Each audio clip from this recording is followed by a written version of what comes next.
Valentín je deň zamilovaných. Premýšľali ste niekedy nad tým, ako niekomu vyznať lásku, alebo čo robiť, ak ste počas tohoto dňa single? Poďme sa popýtať ľudí do ulic.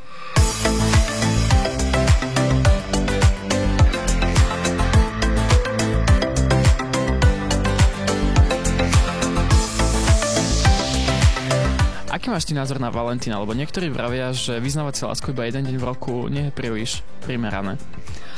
Tak asi mám možno podobný názor. Myslím si, že je to skôr taký komerčný sviatok, ktorý nie je úplne nutný pre každého. To je tak iba na Slovensku. Všade ostatne sa to robí a podľa mňa je to celkom normálne, že ľudia si majú vyznávať lásku. Len dneska ľudia podľa mňa sa boja prejavovať city, hlavne tu na Slovensku. Takže tak.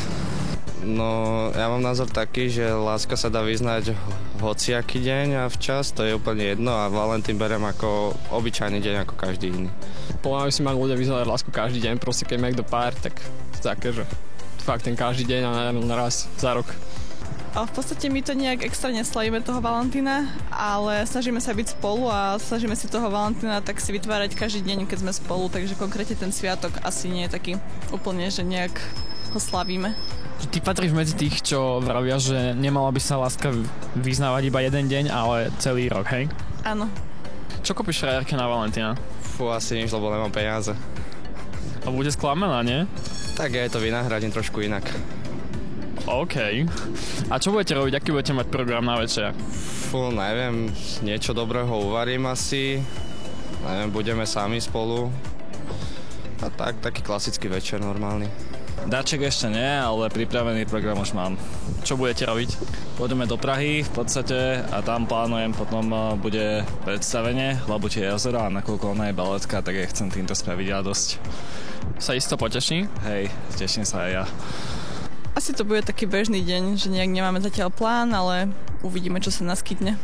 S kamarátmi, taký basic večer, sadnúť si, popiť niečo, telka. Ako keby ani nebol Valentín, ne? Hej, taká úplná klasika.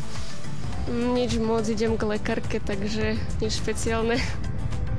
Čiže žiadne oslavy, ani žiadny film, popcorn, kakao? No popcorn možno, ten mám rada, ale nič extra. Asi romantička? Asi áno.